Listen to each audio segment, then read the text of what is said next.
फिर पुत्र मालेराव को लेकर आगे बढ़े, लेकिन मालेराव की मृत्यु के बाद स्वयं राजमाता अहिल्याबाई ने सूत्र अपने हाथ में लिए और उनके जीवन काल में ये उनको भी उनकी 300वीं जयंती का वर्ष भी है। मैं उनको स्मरण करता हूँ, अहिल्याबाई को प्रणाम करता हूँ। हमारे यहाँ ये जो चिंतामन गणेश का मंदिर का वर्तमान स्वरूप ऐसा माना जाता है कि अहिल्याबाई के द्वारा बनाया गया है। अहिल्याबाई के समय में एक महिला शासिका बनकर के शासन के सूत्र संभाले और उनके जीवन का एक और खास पक्ष था, बहुत कम लोगों को जानकारी होगी। एक खासगी ट्रस्ट है, उस खासगी ट्रस्ट की विशेषता ये रहती है, हमारी भी जीवन शैली हिंदू समाज में कितनी अलग अलग प्रकार के कई रहस्य अभी हम तक जानकारी में नहीं आए। खासगी का मतलब पति कमा के लाए तो पति की आय पे बगैर कोई कटाव, बगैर कोई छिपाव दुराव के 25 पैसे का हक पत्नी के हिस्से में रहता था। ये अपने होलकर समाज की, धनगर समाज की कुछ हद तक ऐसी अपनी किसान जातियों में परंपरा रही। तो पहले होलकर परिवार में मल्हारराव जी की पत्नी के पास धनराशि कुछ अच्छी इकट्ठी हुई, फिर बाद में वो अपनी बहू लाए अहिल्या माता, तो अहिल्या माता के पास में भी मल्हारराव जी ने, चूंकि मालेराव की पत्नी तो उनको भी खासगी ट्रस्ट की राशि दी। अब ये बड़ा जोरदार पक्ष है कि खासगी ट्रस्ट की, खासगी की जो उनकी रकम है उनके राज्य के बजट से भी कई गुना ज्यादा थी, जिस खासगी ट्रस्ट के आधार पर वो अपने सारे व्यवस्थाओं में, जो कि वो खासगी मतलब निजी उनका पैसा, शासन का पैसा अलग और निजी पैसा अलग, और उस निजी पैसे को लेकर के जितना वो चिंतित रहती थी, शासन के पैसे से शासन की व्यवस्था, अर्थात उनका 5 जिलों में राज्य था, लेकिन 5 जिलों के राज्य की सुव्यवस्था तो बनाते थी, लेकिन उससे बढ़कर के वो जो निजी उनका खासगी ट्रस्ट का पैसा, वो पूरे देश में सांस्कृतिक एक तरह से अभ्युदय की उनने अपनी धारा प्रवाहित की। उदाहरण के लिए वर्तमान का अगर बनारस का मंदिर जहां हम पूजा करने जाते हैं, बाबा विश्वनाथ का मंदिर, ये उनका बनाया हुआ है। और ये और महत्व की बात है कि उस समय जिस समय मुगलों ने तोड़ा था, वो दौर भी वही था, मुगलों के सामने हमारे भगवान को पुनर्स्थापित करके उनने हमारी अपनी शासिका का, एक हमारे अपनी चेतना का एक अलग जगाया है। और वो नहीं, तमाम सोमनाथ का मंदिर, द्वारका का भगवान कृष्ण का मंदिर, जो जो मंदिर ध्वस्त हुए उनको पुनर्स्थापित कराया, प्राण प्रतिष्ठा करे, बल्कि उस व्यवस्था में भी इतना सुंदर प्रबंधन किया। जैसे गंगा के किनारे अपना विश्वनाथ का मंदिर है, लेकिन उस गंगा के किनारे होने के बावजूद भी देश की सांस्कृतिक एकता बनी रहे, इसलिए आज भी उस समय उन्होंने स्थापित करा कि प्रतिदिन प्रातः काल जब सुबह भगवान की पूजा होगी तो रामेश्वरम का जल आके चढ़ेगा तो पूजा होगी। ये बनारस में वो परंपरा प्रारंभ की, और 300 साल बाद भी आज भी वो परंपरा बनी हुई है। कितनी सुंदर प्रबंधन किया होगा अहिल्याबाई ने, ये हमारे लिए आश्चर्य भी है और उनको नमन करने की इच्छा होती है। कैसा रचना बनाई, कई पीढ़ियां बदल गई, लेकिन उनको ऐसा ढाला कि निर्बाध रूप से उज्जैन का राम लक्ष्मण मंदिर से लेके कई सारी चीजें, क्योंकि ये मंदिर का हमारा अपना बनना, यह हमारी संस्कृति से जोड़ने के लिए एक तरह से उसका प्रादुर्भाव भी। अब ऐसे तो भगवान निराकार है, भगवान शंकर जिनका जो आकार मान ले वो तो निराकार है, सृष्टि के प्रारंभ के देवता। और हमारी संस्कृति और सभ्यता ये उसी प्रकार से है जैसे बीज और फल, जो इसको समझेगा तो समझ में आएगा। बीज के बिना फल नहीं और फल के बिना बीज नहीं, दोनों की अपनी अपनी महत्ता। तो हमारी संस्कृति को समझना वैसे लोगों को हमारे लिए तो बहुत सरल है, क्योंकि हम तो इसमें पले बड़े, लेकिन जो नहीं समझ पाते वो इसका आदि अंत ढूंढना उनको बहुत कठिन जाता है। देवी देवताओं के लिए दुनिया के ऐसे बहुत सारे धर्म वाले हैं, कोई एक ही देवी देवता से काम चलाता है, दूसरे को मानने नहीं देता है। ऐसे कई कष्ट है, कोई ने एक ही पद्धति पकड़ ली, वो दूसरी पद्धति में जाता ही नहीं। हमारी हृदय की विशालता है, हम सबका स्वागत करते हैं, इसलिए तो 33 करोड़ इकट्ठे हो गए। अब किस किस को अपन हाथ लगाओगे? 33 करोड़ देवी देवता, कोई आकार साकार वाला हो तो उसकी जय हो, जो निराकार है तो उसकी जय हो, कोई के बगैर मूर्ति पूजा के आओ तो बगैर मूर्ति पूजा के आ जाओ, कोई यज्ञ माने तो यज्ञ कर लो। आखिर कहाँ हमारे अपने इन सारी बातों का कोई सीमा नहीं। सबको अपनी इस परमात्मा की लीला में मूल चीज हमारे लिए जो वेद में कहा, यत् पिंडे तत् ब्रह्मांड, जैसा ये पिंड है वही ब्रह्मांड है। तो ये पिंड में ब्रह्मांड ढूंढने का अर्थ ही है कि हमारे शरीर के अंदर भी भगवान का वास है। इसलिए आत्मा में, आत्मा सो परमात्मा, मैं उम्मीद कर रहा हूं कि ये मंदिर की स्थापना नहीं हुई, एक जीवित मंदिर की स्थापना जो हुई है अपने विद्यालय की, यह और आनंद की बात है। ऐसे सनातन धर्म की जड़ों से जुड़ करके हमारे नौनिहालों से हम अपेक्षा कर रहे हैं कि वो वापस उस झंडा ऊंचा करके संस्कृति की पताका लहराए।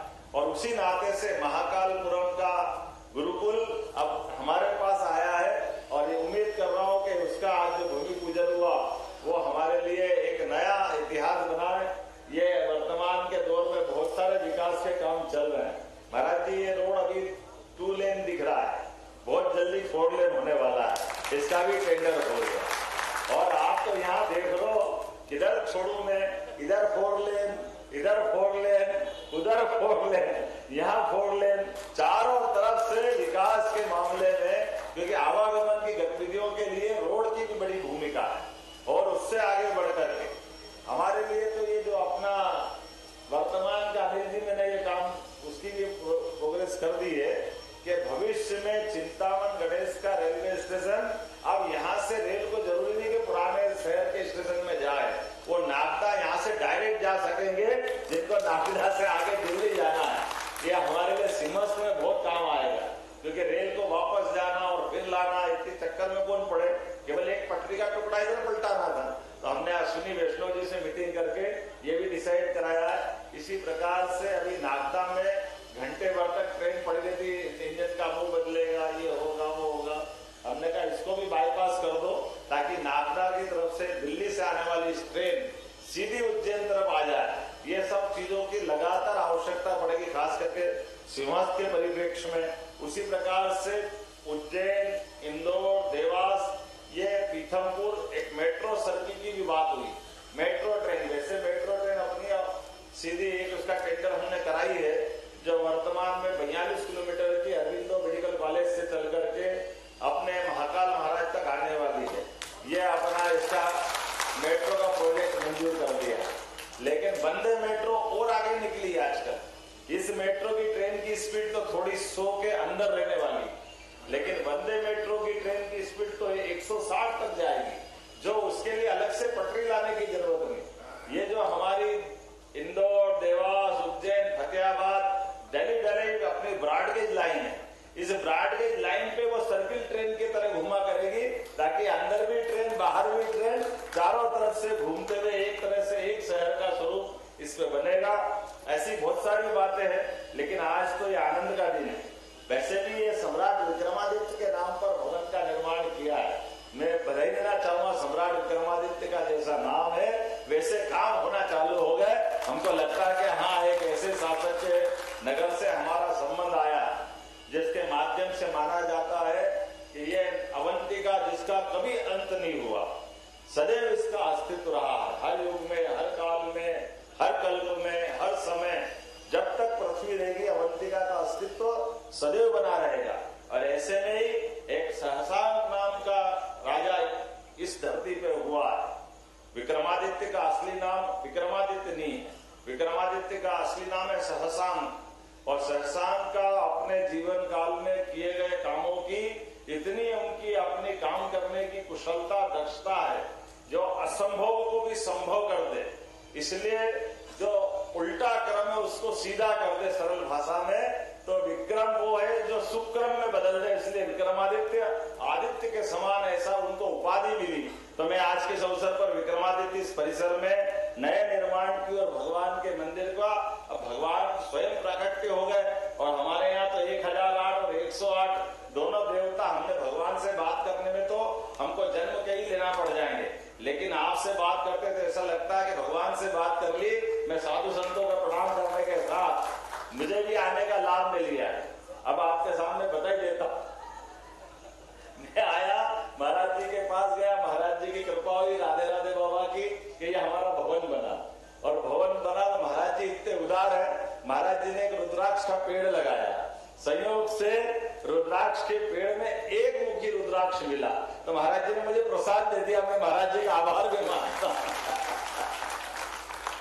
मेरी अपनी ओर से आज के इस अवसर पर आप सब, खास करके विद्यालय से सबकी आत्मा जुड़ी रहती, जो इस विद्यालय में पढ़े होंगे, लेकिन चूंकि विद्या भारती की अपनी परंपरा, विद्या भारती कभी शासन आधारित नहीं है, इसलिए इसका गौरव अलग प्रकार के। हमारे वैसे तो सभी विचार परिवार समाज आधारित है, हमको इस बात का गर्व भी है। जो शासन आधारित होते हैं उसकी सीमा होती, लेकिन जो समाज आधारित होते हैं उसकी असीमित ताकत होती। ऐसे में लेकिन बड़े बड़े काम को समाज के साथ खड़े कर लेना यह आश्चर्य भी है और मेहनत का काम भी है। लेकिन ऐसे में चूंकि बड़ा निर्माण कार्य प्रारंभ हुआ है, हम सब आपके साथ है।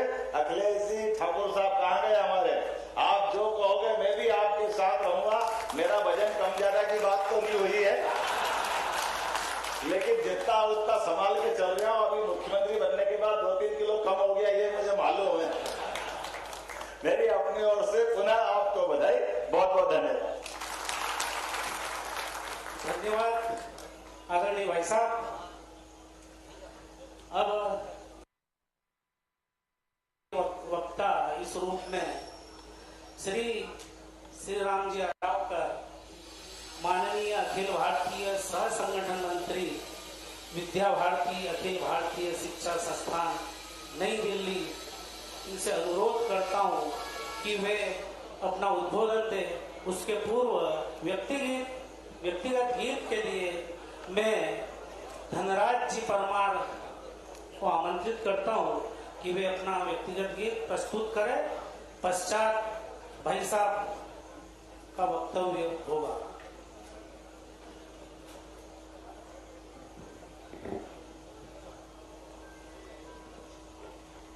माँ बस यह वरदान चाहिए, माँ बस यह वरदान चाहिए, माँ बस यह वरदान चाहिए। जीवन पथ जो कंटकमय हो, विपदाओं का घोर वलय हो, किंतु कामना एक यही बस, किंतु कामना एक यही बस। प्रतिपल पग गतिमान चाहिए, माँ बस यह वरदान चाहिए। हास मिले या त्रास मिले, विश्वास मिले या हास मिले, हास मिले या त्रास मिले, विश्वास मिले या फास मिले। गरज क्यों ना काल ही सन्मुख, गरज क्यों ना काल ही सन्मुख। जीवन का अभिमान चाहिए, माँ बस यह वरदान चाहिए। जीवन के इन संघर्षों में, दुख कष्टों के दावानल में, जीवन के इन संघर्षों में, दुख कष्टों के दावानल में, तिल तिल कर तन जले न क्यों पर, होठों पर मुस्कान चाहिए, माँ बस यह वरदान चाहिए।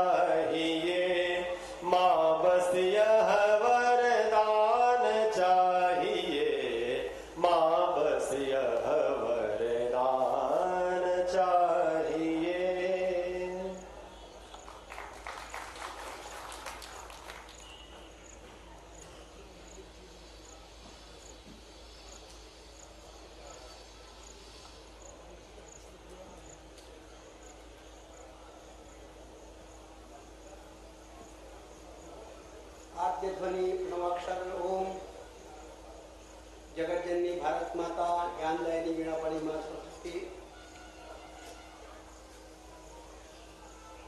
भगवान महाकाल चिंतामण गणेश महासिद्धि सबका स्मरण करते हुए मंच पर विराजमान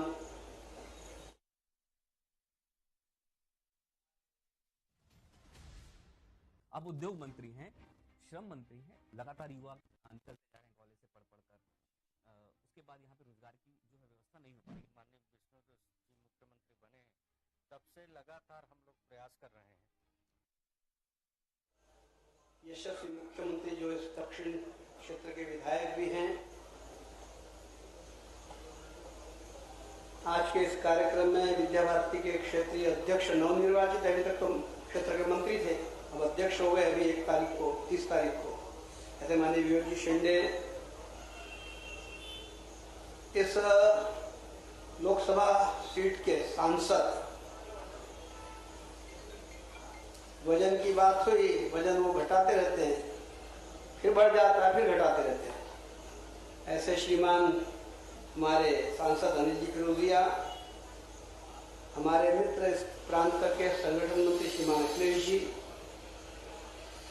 यहाँ पर विद्या भारती के अनेक पदाधिकारी उपस्थित हैं, सभी बंधु बहने और इस कार्यक्रम में उपस्थित मातृशक्ति और उपस्थित बंधुओं, अत्यंत पवित्र दिन है, सौभाग्य का दिन है। ये जो उज्जैन नगरी है, भगवान महाकाल का निवास यहाँ है और भगवान कृष्ण ने यहाँ सांदीपनी गुरु जी से अध्ययन किया।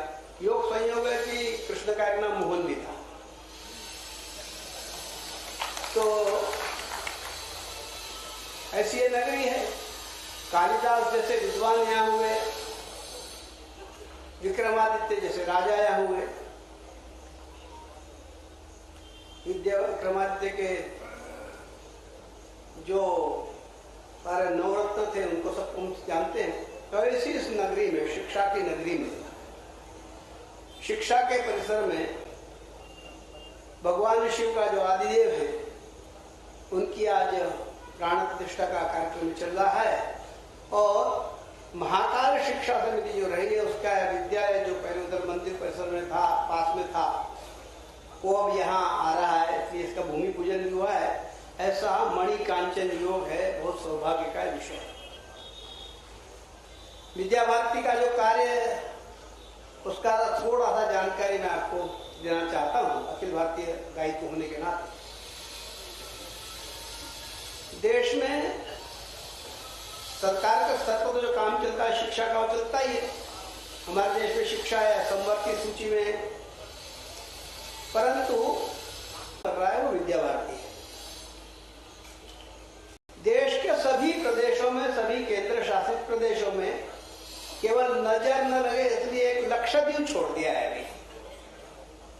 बाकी मिजोरम, वहां पर भी अपने एक विद्यालय शुरू हो गया है। कारगिल जो लद्दाख क्षेत्र में, उसमें झंस्कार वैली, वहां पर एक विद्यालय प्रारंभ किया है। वहां एक जल शिक्षण संस्थान करके चालू हुआ है जहां कौशल विकास का प्रशिक्षण होता है। नागालैंड में बिल्कुल किफरे जो है कोने में पड़ता है, बर्मा सीमा पर आता है।